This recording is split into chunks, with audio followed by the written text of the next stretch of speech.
आजकल एक डायलॉग बहुत फेमस हो रही है कि पैसा सब कुछ नहीं होता, बट पैसे के बिना भी कुछ नहीं होता। और ये बात कहीं ना कहीं 100% सही है, क्योंकि हमें खाना हो, पीना हो, घूमना हो, हर चीज के लिए हमें पैसा चाहिए। और पैसा कमाने के लिए लोग क्या क्या नहीं करते। एक जॉब के लिए दर दर भटकते हैं, 9 से 6 ड्यूटी करते हैं, फिर भी उन्हें इतनी सैलरी नहीं मिल पाती जिससे वो अपने शौक पूरा कर सके, अपने सपने को जो देखे हैं उन्हें पूरा कर सके। एक जॉब से हम अपनी जरूरतों को सिर्फ पूरा कर सकते हैं, अपने सपनों को नहीं। आखिर ये अमीर लोग क्या करते हैं ऐसा और अपने हर सपने को आसानी से पूरा कर लेते हैं। अमीर बनने के लिए एक माइंडसेट की ज़रूरत होती है।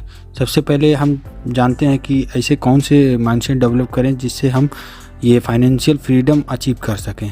तो चलिए जानते हैं लाइफ में ग्रो करने के कुल 7 स्टेप जो आपकी दौड़ भाग जिंदगी को जमीन से आसमान तक ले जाती है। तो तैयार हो तो स्टार्ट करते हैं वीडियो। और अगर अभी तक वीडियो देख रहे हो तो वीडियो को लाइक और चैनल को सब्सक्राइब जरूर कर देना, जिससे हमें मोटिवेशन मिलती है। तो चलिए देखते हैं वो 7 स्टेप कौन से हैं जो हमारी ज़िंदगी को बदल सकती है।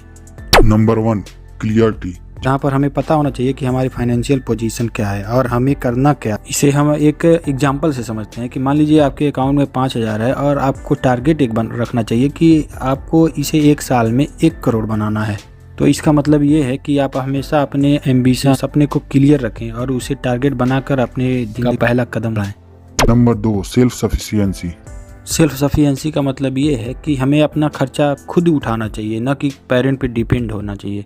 इसका मतलब ये है कि अगर हम 10,000 ही लाइफ में कमा रहे हैं तो 10,000 ही अपना खर्चा भी होना चाहिए, क्योंकि कोई क्रेडिट लेके या किसी से उधार लेके अपनी खर्चों को बढ़ा दें। उधारी आपके एम्बिशन पूरा न होने का सबसे बड़ा कारण होता है। मान लीजिए कि आप 10,000 कमा रहे हैं लाइफ में और 10,000 किसी से उधार लेकर आप महीने का खर्चा 20,000 कर दे रहे हैं, तो आप 10,000 क्रेडिट में आ जाएंगे, जिससे आपको अपने अगले महीने की सैलरी भी उधारी को चुकता करने में लग जाएगी। अगले महीने खर्चे के लिए आप फिर से उधार लेंगे, ऐसे आपके ऊपर उधारी का बोझ बढ़ता चला जाएगा। तो इसलिए खर्चा इतना ही करो जितना आपका इनकम हो। अगला स्टेप यानी नंबर 3, ब्रीथिंग रूम। ऐसा स्टेज होता है जहाँ पे हम अपने पैसे सेव कर लें कि जहाँ पे हमें किसी से मांगने की जरूरत ना पड़े और ही हमें अपना सैलरी का इंतजार करना पड़े, ताकि अगर हमारी जॉब चली भी जाए तो हमें पर्सनल खर्चे के लिए कोई प्रॉब्लम फेस ना करना पड़े। 4th स्टेज आता है स्टेबिलिटी। स्टेबिलिटी एक ऐसा स्टेज है जहाँ पे हम इतने पैसे कमा लें कि जितना हमारे सर पे कर्जा है उसे चुकता कर सकें, और अगले 6 महीने के लिए हम इतने पैसे अपने पास रख लें, अगले 6 महीने तक पर्सनल खर्चे के लिए पैसा सेव कर लें। नेक्स्ट 5वां स्टेप है फ्लेक्सिबिलिटी।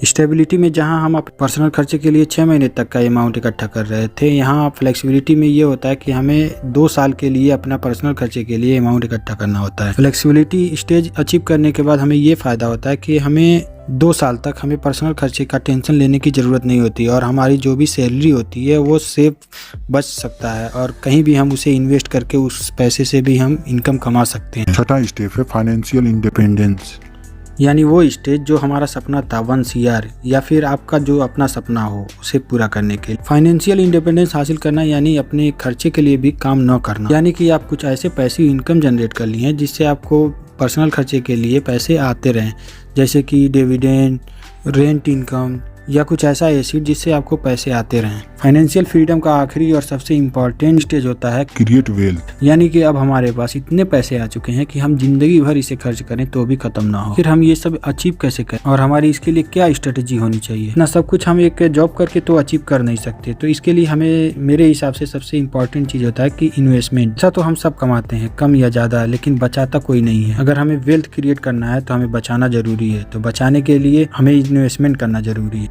जिससे हमारी एक वेल्थ क्रिएट हो सके, एक समंदर की तरह जिसमें से हम पैसे निकालते जाएं लेकिन पैसे कम ना हो। आखिर हम कहाँ इन्वेस्टमेंट करें जहाँ हमें एक अच्छा रिटर्न मिले। हमारे देश का इन्फ्लेशन रेट 6% है और हमें इसे बीट करने के लिए एक अच्छी जगह पे इन्वेस्ट करना चाहिए जहाँ पे हम ज्यादा से ज्यादा रिटर्न जनरेट कर सके। लोग अपने पैसे को सेविंग अकाउंट में रखते हैं, जो बहुत ही गलत हैबिट है।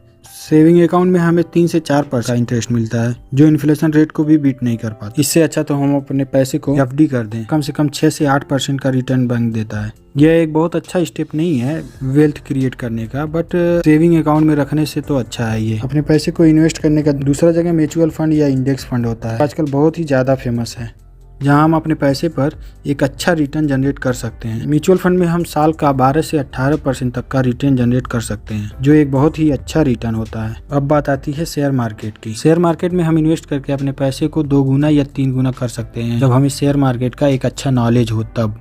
अगर आपको इसकी नॉलेज नहीं है तो आप म्यूचुअल फंड या इंडेक्स फंड में इन्वेस्ट कर सकते हैं। तो दोस्तों ये रहा कुछ स्टेप जिसे फॉलो करके हम अपने फाइनेंशियल फ्रीडम हासिल कर सकते हैं। तो कैसा लगा वीडियो हमें कमेंट में जरूर बताएं और ऐसे ही नॉलेज के लिए हमारे चैनल को जरूर सब्सक्राइब करें। तो मिलते हैं अगले वीडियो में। Bye bye.